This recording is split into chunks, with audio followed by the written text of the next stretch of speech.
and the deadly illness. By recreating the hat-shaped herb, she almost managed to succeed, but then her mother, Ramonda, delivers the sad news of Chala's death. Shuri is devastated, feeling that she can solve any problem, but failed to save her brother, the king of Wakanda. The entire Wakanda mourns the loss of their beloved king, with everyone dressed in white ceremonial attire. Shuri can't hold back her tears. After bidding farewell to Chala, a flying ship arrives and he takes his sarcophagus away. A year later, Ramonda attends a United Nations meeting, where the secretary expresses dissatisfaction with Wakanda's refusal to share their most precious and radioactive metal vibranium. To help address global challenges, the French representative accuses the Wakandan queen of using vibranium for creating weapons of mass destruction. They emphasize that vibranium's unique characteristic is its ability to remain undetected by metal detectors. Ramonda responds by saying that they can't hide behind noble altruism, and furthermore, accusing Wakanda of weapon creation is unwarranted.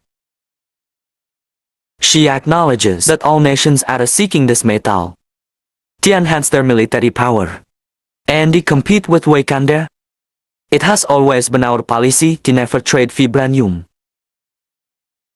under any circumstance, not because of the dangerous potential of vibranium, but because of the dangerous potential of you. She also recounts the recent incident where an international Wakandan communication center was attacked by armed mercenaries. Speaking in French, they attempted to steal the metal but failed, thanks to the Dora Milaje, the highly skilled bald-headed female warriors, who vividly showcased the power of vibranium. And he crushed through attackers. Ramonda then informs the assembly that they are sending intelligence, exposing the country that orchestrated the attack to the smartphones of all members. The French representative visibly tensed up. The warrior women escort the French mercenaries into the meeting room, and they make them kneel. The Queen of Wakanda states that for now, they will show mercy, but if such actions are repeated, Wakanda will respond in kind.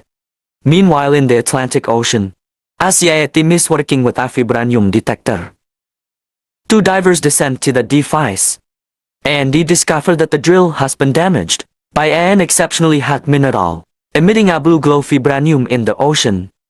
Let's go ahead and get the detector out of since it's the only one we've got. Heading towards the vibranium detector. When divers are about to secure the vibranium detector, they are attacked by an unknown creature underwater.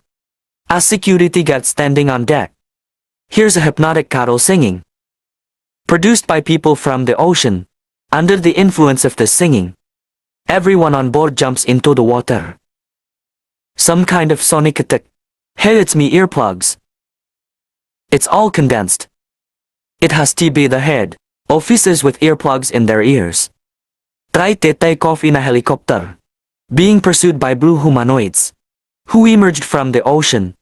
The helicopter manages to gain altitude, but is attacked by a flying man who seems to defy the laws of physics, spinning the 5-ton helicopter like a ragdoll.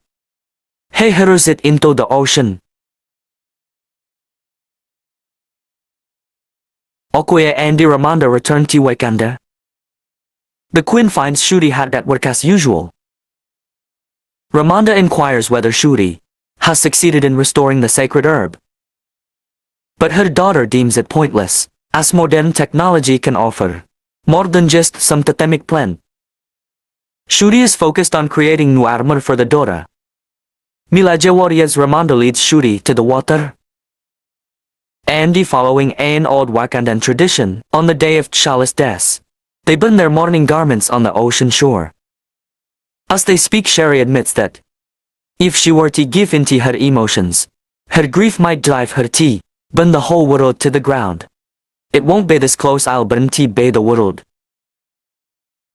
Just as the mother is about to reveal T'Challa's secret, a flying man emerges from the ocean. with wings on his ankles light on boots of levitation.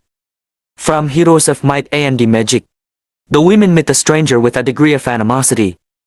The winged man introduces himself. My people call me Aku Kungkan, but my enemies call me Namor. And he praises the beauty of these lands in a rather friendly manner. This place is amazing. He mentions that American military forces have discovered vibranium at the bottom of the ocean on his people's territory. To detect it, the Americans use a specialized vibranium detector created by some scientist. Ramonda adopts the attitude of an arrogant queen, and he talks to Namor as if she were a state police officer. Vibranium only exists here in Wakanda. Mazad is covered in it. Namor explains that after T'Challa revealed the secret of this metal to the world, all nations have rushed to find it, and they will soon reach his kingdom. Since Wakanda failed to keep vibranium in secrecy, the man asks them to find and deliver to him, the scientist who invented the vibranium detector. It is only fair that Wakanda helps to resolve our dilemma. You do not sneak into my country. And tell me what is fair. Namor urges them to cooperate, because he has more warriors than set out of blades of grass in Wakanda. He gives them a conch-shaped flute, and he tells them to blow into it when the scientist is with them, and he will appear instantly. That he warns them not to tell anyone about him. After that, stranger dives into the water and he disappears. The Queen and Shuri notice the vibranium detector lying near their campfire. How did he do that? Ramonda convenes a council. During the council, M'Baku accuses the guards of missing the intrusion of the stranger onto their territory. Watch Yarton Jabariu. Knowing Kamaru Usman, he could have simply stomped the wings on Nemo's feet.